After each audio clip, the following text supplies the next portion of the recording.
आज नामपल्ली हल्का झूम उठे।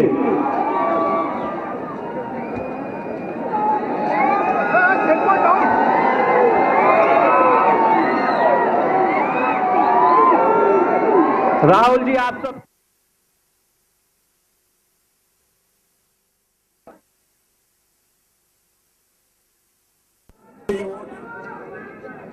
देखिए, टीआरएस का नाम है तेलंगाना राष्ट्रीय समिति, सही बात। इसमें एक एस कम है, सच्चा नाम है TRSS, तेलंगाना RSS।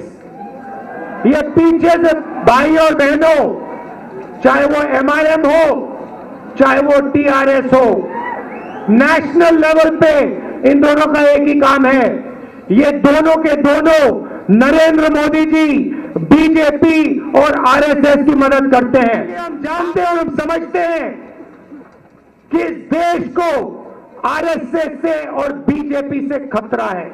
अगर नरेंद्र मोदी जी 3,50,000 करोड़ रुपया 15 लोगों का माफ कर सकते हैं, तो फिर किसान का भी उनको कर्जा माफ करना पड़ेगा।